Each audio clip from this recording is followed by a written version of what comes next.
Sir आ गया है वो time, my one of my favourite times of the year. सबसे पहला मुहूर्त ट्रेडिंग, सेकंड बजट का टाइम। पिछले 2-3 साल से बजट इतना ज्यादा एक्साइटिंग रहा है ना, और हर बार कुछ ना कुछ होता है और हर बार एक्सपेक्टेशन क्रेजी होती है। बट इस बार बजट में होता है सिचुएशन क्या है, एक्साइटमेंट बहुत है but expectations are on a unreal level, और मार्केट ऐसा लग रहा है कि इसी बजट पे टिका हुआ है, या तो पूरा बहने के लिए या ऊपर जाने के लिए। सिर्फ ये बजट ही शायद बहुत इन्वेस्टर्स के लिए आखिरी उम्मीद बची हुई है, क्योंकि आप देखोगे पिछले 3-4 महीने they have not been good for investors. लोगों के पोर्टफोलियो से 25-30% से साफ हो गया, सो मच सो कि उनका कैपिटल लॉस हो गया।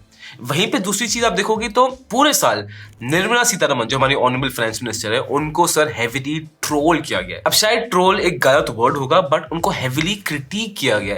द फैक्ट कि इतने टैक्सेस हम दे रहे हैं, हमें सरकार से कुछ नहीं मिल रहा, क्या फायदा है, ये है वो है, यहाँ टैक्स वहाँ टैक्स, हालत हर जगह खराब है। और काफी हद तक टैक्स से फ्रस्ट्रेटेड, जो आप मैंने भी पहली वीडियो में थी, मैं भी बहुत फ्रस्ट्रेटेड हूँ with the tax of this country.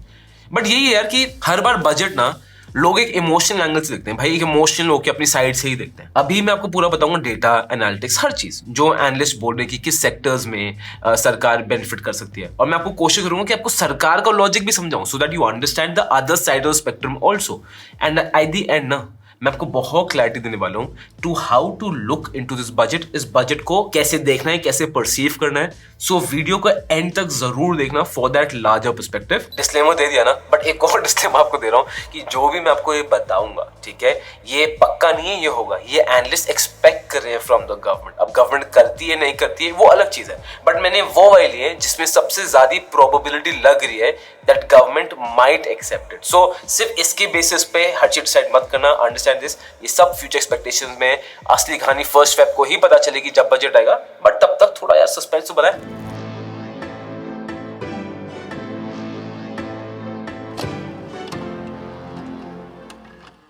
Last year जब बजट पे मैं लाइव आया था, एंड बाय द वे इस साल भी लाइव आऊंगा, आपको मेरे मुंह से दिख गया था कि मैं कितना ज्यादा फ्रस्ट्रेटेड था जब हमारे फाइनेंस मिनिस्टर ने अनाउंस किया कि एसटीसीजी 15% से 20% हो गया है एंड एलटीसीजी 10 से 12.5% हो गया है। सबसे पहली चीज, आई वॉज इरिटेटेड बिकॉज में कि मेरा वेस्टेड इंटरेस्ट है, मेरी डायरेक्ट जेब से पैसा ज्यादा जाएगा टैक्स में, तो ऑब्वियसली इंसान हूं, बुरा लगता है।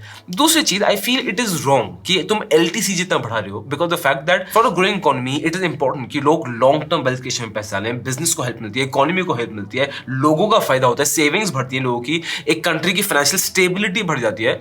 बट अब वही है, टैक्सेस हाँ एलटीसीजी कम है बट बढ़ गए। अब क्यों बढ़े वो भी हम बाद में आगे डिस्कस करेंगे। अब इसमें एम्फी आगे बढ़ा है गवर्नमेंट की तरफ से। एम्फी क्या है? Association of mutual funds in India, ठीक है। तो सपोज जैसे SEBI is to stock markets, AMFI is for mutual funds, जहां पे म्यूचुअल फंड हाउसेस को रेगुलेट करेगा, उनके इन्वेस्टर्स को प्रोटेक्ट करेगा, उनको म्यूचुअल फंड्स को प्रमोट भी करेगा। ये सारा एम्फी का काम है। अब एम्फी बोल रहा है सबसे पहली चीज सरकार को कि सर एसटीसीजी और एलटीसीजी टैक्स को कम करो। क्यों? 5 करोड़ जो म्यूचुअल फंड इन्वेस्टर्स है ना, उन सबको डिस्करेजमेंट मिल रही है।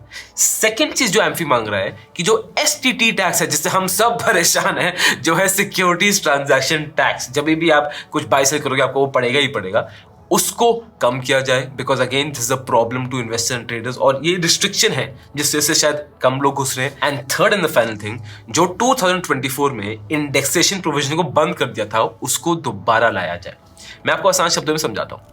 आप सपोज किसी ने डेट फंड इन्वेस्ट करके रखा है, पिछले 2 साल में एवरेज रिटर्न 7% है, तो मैं 7% रिटर्न मान रहा हूं। 5.5% हो गई इन्फ्लेशन, बचा कितना? 1.5%, और उसमें तो पूरा टैक्स जाएगा अभी।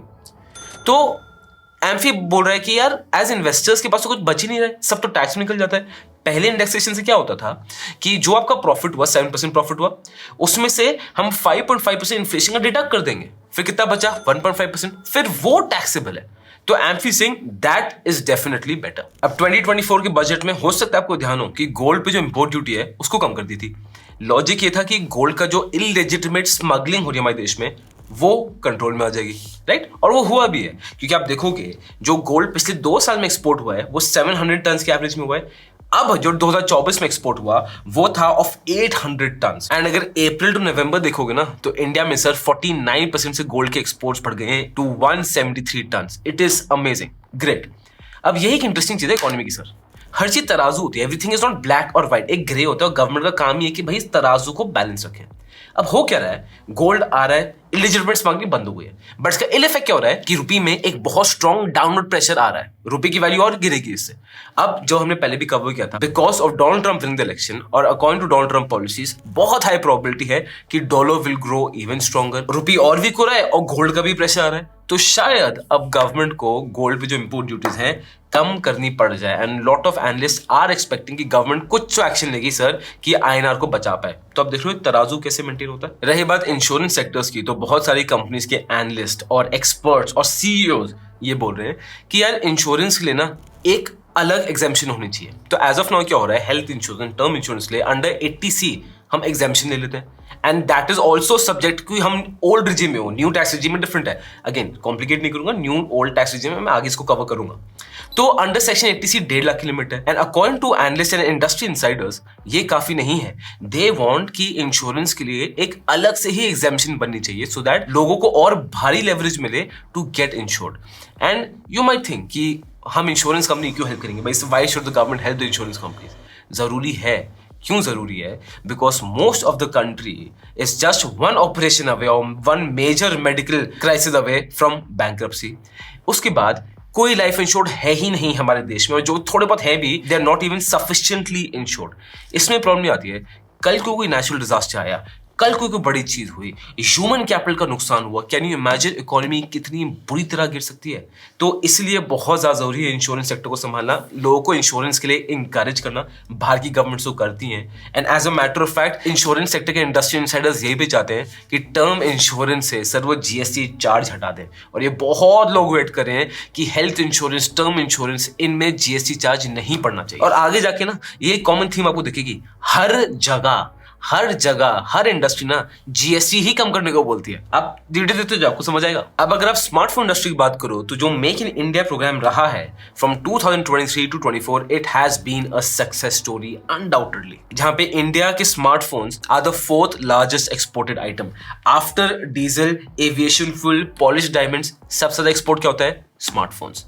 नाउ पीपल आर सेइंग कि लास्ट ईयर कस्टम ड्यूटी में on these kind of products को कम कर दिया गया था, एंड दे वांट इसको ठीक होना चाहिए, because according to analyst and industry insiders की जो भी स्मार्टफोन इंडस्ट्री मैन्युफैक्चरिंग हमारे देश में है और जो अभी भी बहुत नेसेंट स्टेज में है, इसको गवर्नमेंट की तरफ से और प्रोटेक्शन चाहिए होगी। और अगर ये डायरेक्टली चाइना से कम्पीट करने बैठ गई और कस्टम ड्यूटी और कम की कर दी गई, this industry to survive in India is going to be very difficult. Home buyers, अब ये सेक्शन बहुत ज़्यादा ज़रूरी है, बिकॉज यार हम कुछ भी बोल रहे हैं कि इन्वेस्टमेंट करो, स्टॉक मार्केट करो, ठीक है, बट घर ही होता है। बिकॉज ये मैं भी ना विद टाइम इवॉल्व कर रहा हूँ with age, and I realize कि यार हर चीज़ is just not capital appreciation. कुछ चीज़ होती है लाइफ में सुकून की भी, और वो डेफिनेटली तब आता है जब खुद का एक घर होता है, राइट? तो buying home is necessary, it is a very important task जो हम सबको लाइफ में करना है, and government has to help people in buying homes. Government has to make sure कि या तो रिटेल प्राइसेस इतनी ना बढ़ जाए, और रिटेल प्राइसेस बढ़े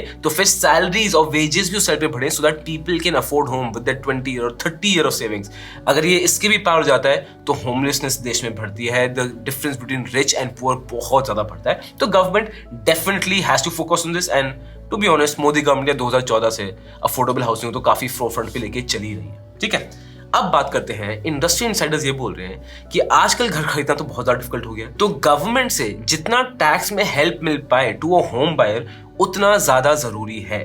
अब as of now tax benefit क्या है टू होम बायर? सबसे पहली चीज 1.5 लाख का एग्जाम्पशन मिल जाएगा till 80C, and let's be very honest, ये जो 80C का 1.5 लाख का एग्जाम्पशन है ना, मतलब अगर फैमिली में 4 मेंबर्स भी है तो उसमें ही एग्जॉस्टेड है, बहुत कम एग्जाम्पशन लिमिट है और सबका फुल हो ही जाता है। दूसरा जो एग्जाम्पशन मिलती है वो है 24B में आपके होम लोन के इंटरेस्ट पे up to 2 lakh, but this is also not sufficient. अब इंडस्ट्री इनसाइडर सेइंग अगर किसी आदमी ने 30 लाख का घर लिया है, वो भी 9% के लिए, उसका जो इंटरेस्ट रिपेमेंट है वो 2 लाख के ऊपर चला जाता है। और आज के डेट में अर्बन एरियाज में जहां अर्बनाइजेशन हो रही है, 30 लाख का कौन सा घर आ रहा है? This is one thing the government really needs to focus on.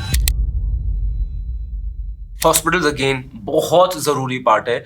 मैं ना इंडिया के हेल्थ केयर सिस्टम में काफी ज्यादा ऑप्टिमिस्टिक हूं for the long term future, because अब काफी प्राइवेट इन्वेस्टमेंट भी आ रही है, बट अगर पब्लिक ने और अच्छा इन्वेस्टमेंट पुश कर दिया, सरकार से पुश आ गया ना, this sector can do very well, ठीक है। अब बात करते हैं इंडस्ट्री इनसाइडर्स के। जो उनकी डिमांड है, सबसे पहले वो चाह रहे हैं कि सरकार जीएसटी के इनपुट में रिडक्शन करे ऑफ हॉस्पिटल्स के लीज रेंटल्स, या हॉस्पिटल के सिक्योरिटी, या हॉस्पिटल्स के हाउसकीपिंग, या हॉस्पिटल्स के मैन पावर। ठीक। दूसरी चीज इनकी डिमांड ये है कि जो हेल्थ इंश्योरेंस है उन पे जीएसटी कम लगना चाहिए, premiums should be more attractive. ये अगेन जो एक स्ट्रॉन्ग पॉइंट है जो इंश्योरेंस सेक्टर में भी लिया गया था। एंड थर्ड चीज जो आती है कि कस्टम ड्यूटीज ना ऑन कैंसर मेडिसिन अगर मैं इंपोर्ट करूंगा वो कम हो गई है। But what industry insider saying कि कस्टम ड्यूटी दूसरे हेल्थ मेडिसिन में भी, दूसरे हेल्थ मशीनरी में भी कम करो, सो दैट इंडिया में हेल्थ इंफ्रास्ट्रक्चर बढ़ पाए। ग्रीन एनर्जी में it is again and is expecting कि गवर्नमेंट इसमें पुश शायद इतना स्ट्रॉन्ग ना करे, बट हाँ इसमें एक हेल्दी और स्ट्रॉन्ग स्टैंड रखेंगे। एंड ईवीज के लिए इनसाइडर्स बहुत हेल्प मांग रहे हैं कि सर ईवी अडॉप्शन बेटर करो, ईवी में और बेनिफिट्स दो, ईवी में चार्जिंग स्टेशन में और हेल्प करो। Which again time will have to see कि कब तक सरकार can afford to push EVs and sustain EVs for longer term basis. ठीक। उसके बाद आ जाते हैं हम old tax regime to new tax regime. Now this is interesting. ये है ओल्ड टैक्स रिजीम, ये है सर न्यू टैक्स रिजीम। अब अगर आप 30% ब्रैकेट पे आते हो, मतलब आप लगा लो अगर आपकी इनकम 15 लाख साल के ऊपर है ना, तो प्लीज मैं आपसे हाथ जोड़ के विनती कर रहा हूं, मैं तो ये सेटल कर ही चुका हूं, आप भी सेटल कर लो। प्लीज सरकार से कोई उम्मीद लगाना बंद कर दो कि आपको कोई टैक्स बेनिफिट मिलने वाला है। Because if you are earning more than 15 lakhs per annum तो आप इंडिया की एकदम टॉप परसेंटाइल में आ रहे हो। एंड ऑफकोर्स वहां से तो सरकार को पैसा निकालना ही पड़ेगा। अगेन आगे जाके मैं आपको बताऊंगा इसका लॉजिक क्या है। ठीक। दूसरी चीज जो गवर्नमेंट का ऑब्जेक्टिव है कि वो चाह रहे हैं कि ज्यादा लोग न्यू टैक्स रिजीम में शिफ्ट हो। तो as of now I will tell you interesting fact, last year 7.28 crore Indians tax payers रहे। अब अगेन जो 7.28 करोड़ का फिगर है ना, ये काफी वेरिड है। मतलब मैं देख रहा था किसी की रिपोर्ट में 10 करोड़ है, किसी की रिपोर्ट में 5 करोड़ है, तो मैंने एक मीडियन टाइप ले लिया। और इंडिया की पूरी पॉपुलेशन है 146 करोड़। उस हिसाब से आप देखोगे only 4.55% of this country are tax payers, only 4.55% of the country. हाँ इनडायरेक्ट टैक्स सब दे ही रहे हैं, आटा गेहूं चावल कोई कुछ भी खरीदेगा उसको टैक्स देना ही पड़ेगा। मगर सिर्फ इनकम टैक्स की बात करें, ओनली 4.55% पीपल पे income tax in this country. And 72% लोग इनमें से न्यू टैक्स रिजीम में आ गए हैं।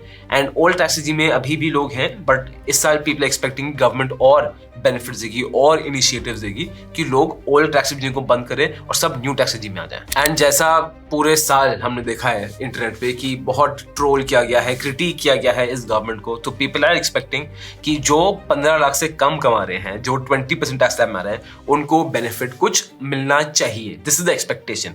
बिकॉज अगेन डिमांड कम हो रही है बहुत, अर्बन एरियाज में भी, रूरल एरियाज में भी, तो this should help to regain the market. अब यार देखो मेरा ओपिनियन, और मैं आपको बताता हूं how do I look at the budget. Understand this, सरकार है सर, सरकार को देश चलाना है, देश चलता है पैसों पे।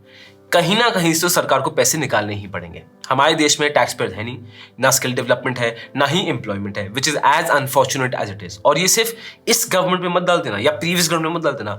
हिस्टोरिकली ये इंडिया का बहुत बड़ा चैलेंज रहा है। Unemployment has been a major challenge for us for decades and decades and decades to come. It is getting better with every decade, but challenge is a challenge. अब इसमें interesting चीज ये दोस्त इज दैट अब हर आदमी का अपना agenda है। ठीक है, आप देखोगे जो रिक्शा वाला है वो बोलता है कि भाई मुझ पे टैक्स कम करो, मुझे तो और सब्सिडी दो, मुझे और बेनिफिट दो, मुझे ये भी चाहिए, मुझे वो भी चाहिए, मुझे फ्री घर चाहिए, मुझे फ्री ये चाहिए, मुझे फ्री वो चाहिए, और अमीरों से पैसा लो ना। अब हाँ अगर आप दूसरी साइड ऑफ टेबल पे हो तो आप सोचोगे यार इनको तो सब कुछ फ्री चाहिए, but in his condition he has to protect his self interest and he's doing that, and he's completely right in doing that। अगर हम उससे जाओ होते भाई हम भी वैसे ही होते, राइट। अब आप हमें ले लो, हम बोलेंगे भाई हम ही टैक्स दे रहे हैं, हम ये कर रहे हैं, हम ये कर रहे हैं, हमारे लिए ये बेनिफिट दो, हमारे लिए बेनिफिट दो, वो नहीं होने वाला है। क्यों? अल्टीमेटली आप खुद सोचो फ्रॉम सरकार पॉइंट ऑफ व्यू। मैं ये नहीं बोल रहा हूँ, I am not trying to safeguard this government और मतलब एनी अदर गवर्नमेंट, आपको पता है मेरे को पॉलिटिकल एजेंडा नहीं है, but from a government point of view think, कहीं ना कहीं तो पैसा निकालना है ना, गवर्नमेंट को पैसा निकालना ही पड़ेगा। और गवर्नमेंट का मेन ऑब्जेक्टिव क्या होता है in any democratic government? Votes, be it India और एनी अदर गवर्नमेंट। वोट्स किसके पास है? मासेस के पास है। तो मासेस की प्रॉब्लम्स को तो पहले लिया जाएगा ना। That is how a democracy operates, simple structure. So अब ये हमें देखना है कि सरकार देखो क्या करती है। अगर लॉन्ग टर्म हमें गोल चाहिए तो अगर हमें टैक्स रिलीफ देना है ना, तो जरूरी ये है सर कि लोग एम्प्लॉयड हों, लोग स्किल्ड हों, उनको नौकरियां मिले, वो टैक्स स्लैब के अंदर आए, राइट। वो कैसे होगा? जब सरकार लॉन्ग टर्म इनिशिएटिव लेगी। So this is what it is man. कोई भी सरकार किसी बजट में परफेक्ट नहीं होने वाली है, इश्यूज आएंगे ही आएंगे, बट एक्साइटिंग होगा for us investors to plan it. And पता नहीं क्यों मुझे ऐसा लगता है कि मेरे तो one of the favourite finance ministers doctor Manmohan Singh, unfortunately वो अब नहीं है, एंड उनका 91-92 का बजट पता नहीं, मुझे ऐसा लगता है कि शायद वो भी ये बजट ऊपर से देखने वाले हैं, और शायद हर बजट में उनकी नजर तो रहने वाली है हमारी कि we are going the right direction not. So yeah, so let's wait for the budget. This content is only for education purposes. We do not provide any buy or sell recommendations. Please do your own research before making an investment decision. All the companies mentioned in the content have no association with us until mentioned otherwise in the video itself.